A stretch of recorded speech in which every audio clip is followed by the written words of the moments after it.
Labor is one of the most valuable commodities for any industry. Sure, some processes can be automated, but people will always be needed to perform tasks and run machines. That's why it's important for businesses to treat their employees well.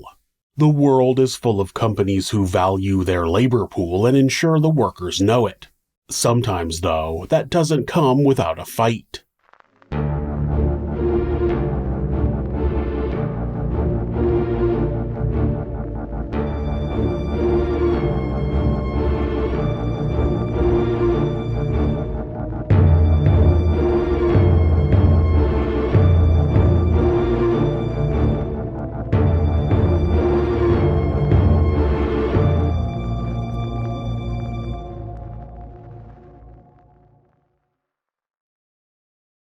A recurring pattern throughout history has been that the working class have always struggled to be heard, and that has led to numerous incidents over the years where, finally deciding they can take no more, those same people have taken to the streets and rebelled against their masters. But while some of the more notable cases of such a thing happening have been well documented already, such as the French Revolution of the late 1700s or the Peterloo Massacre of 1819, one which is far less well known today is the Merthyr Uprising, a working-class rebellion in 1831 that saw the first documented use of the now iconic red flag of socialism in the UK, and which also led to the deaths of 24 people.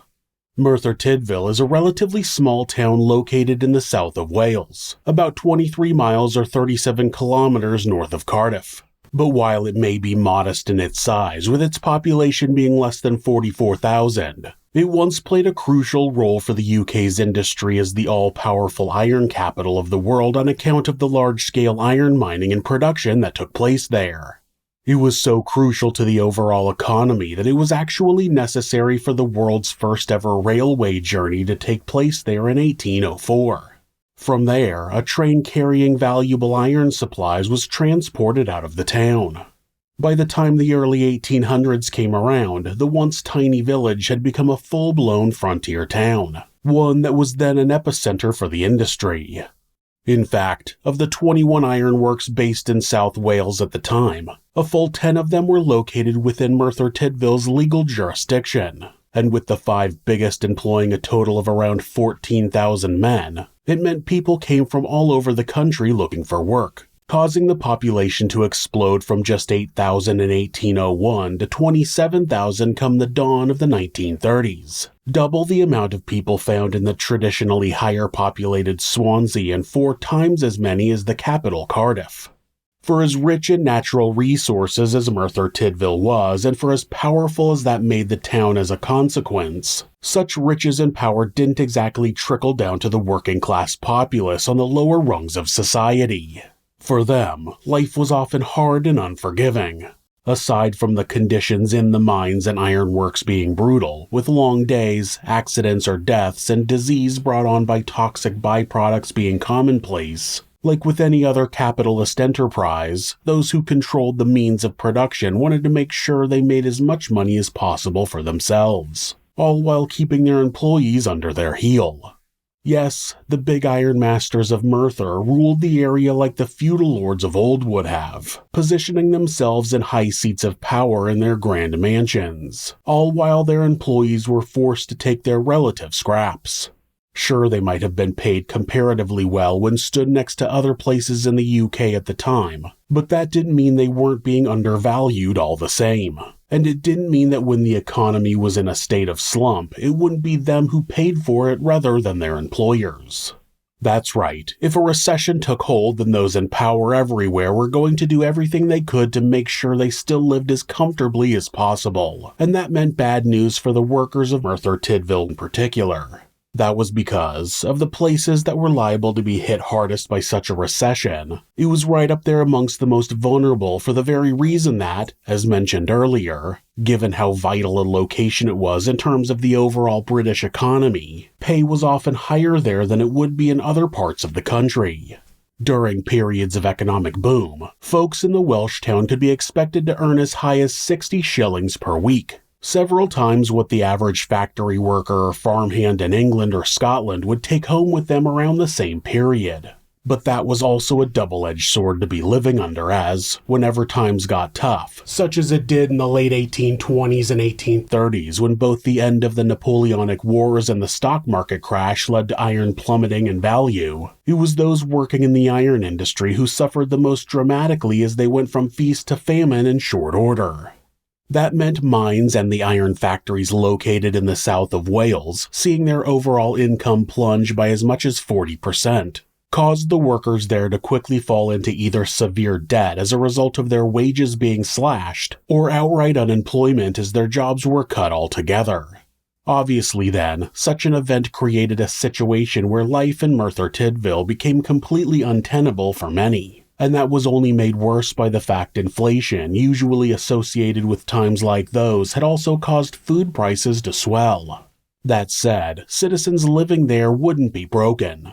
No, even in the face of bailiffs routinely appointed by the Court of Requests being sent around to people's houses to seize anything they could in order to cover debts, their sense of community and their desire to have justice be realized was strong.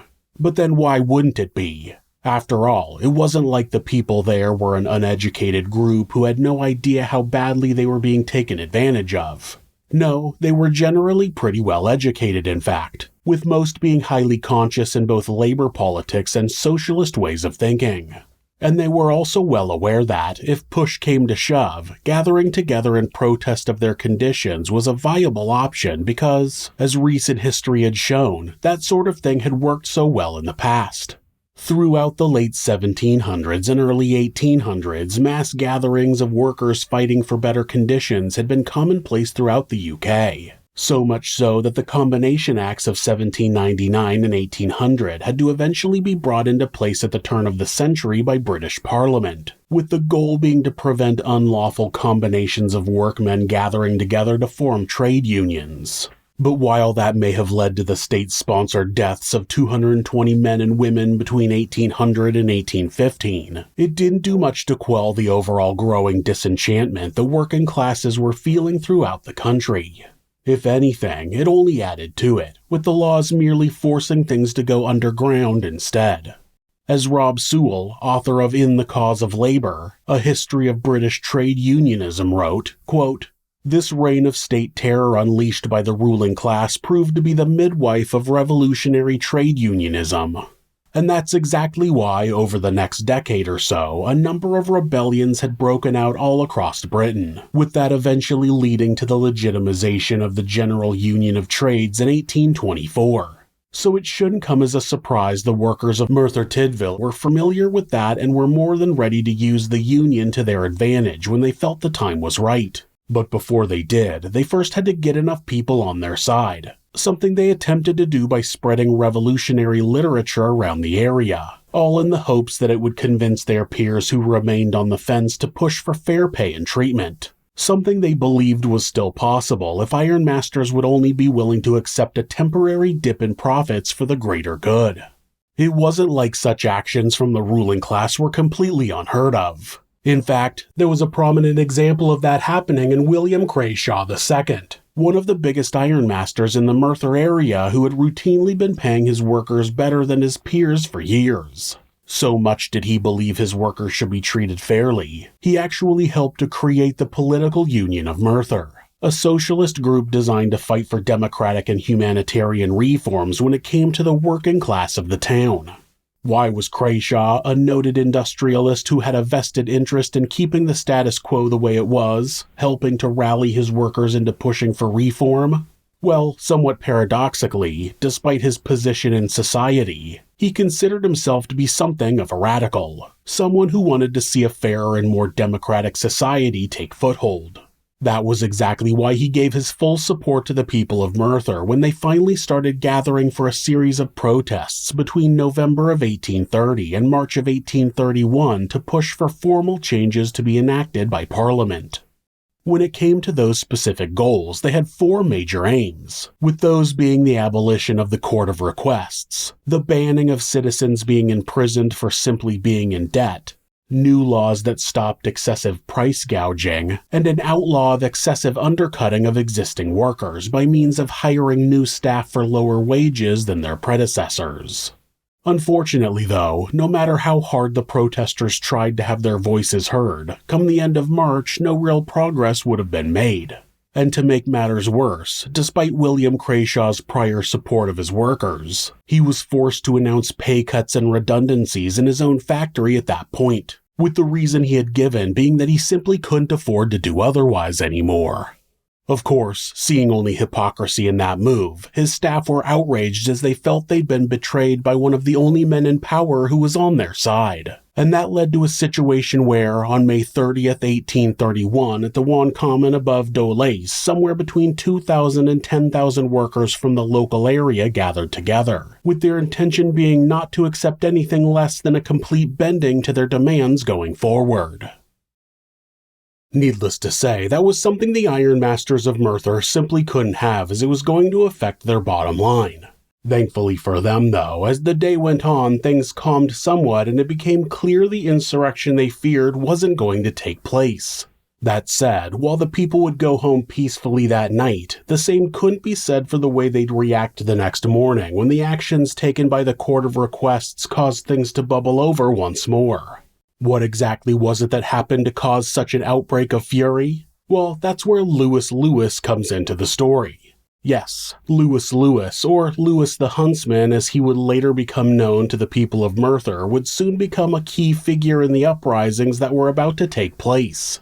The reason this 38-year-old miner found himself in such a position was because on May 31st, the day after the protests, bailiffs sent by the Court of Requests went around to his home in nearby Penderyn and attempt to seize his property as, in their own words, he had outstanding debts which needed to be accounted for. But Lewis, being a man of strong conviction, simply refused the bailiff's entry when they showed up at his door, with his reasoning being he'd had enough of the unfair treatment he and his people were suffering.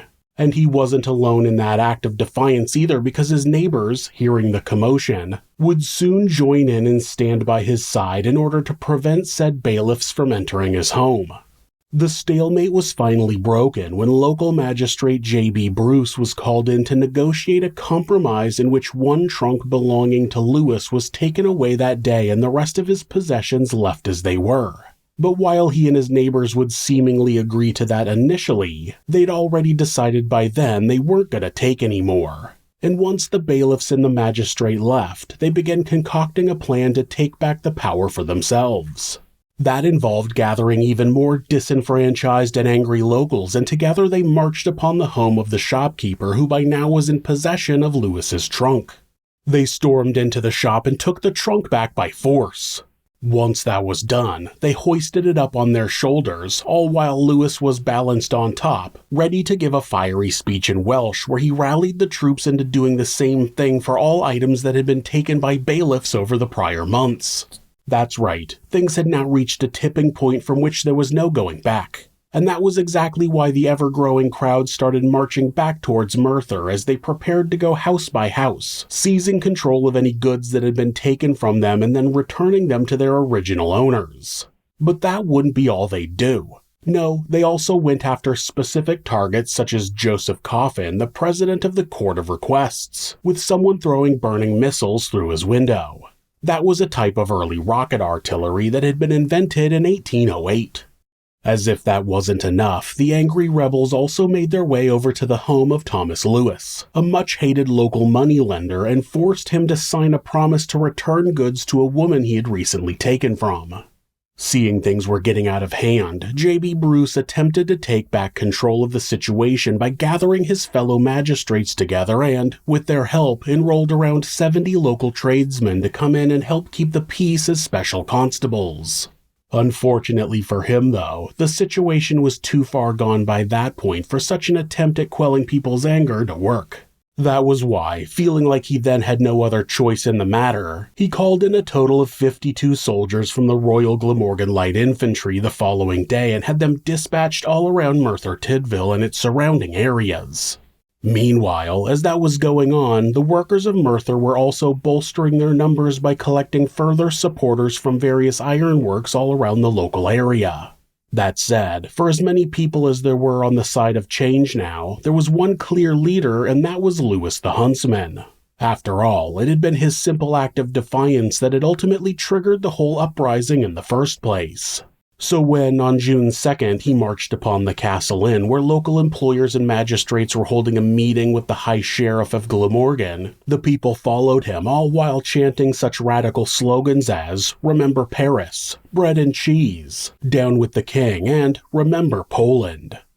That wasn't the only rebellious act they would carry out, though, because on top of that they were also flying red flags made out of white sheeps dipped in calves' blood, with those flags representing the unified power of the people gained in sticking together as blood brothers, similar to how the French had used the same color to represent the blood of their fallen comrades during their own revolution.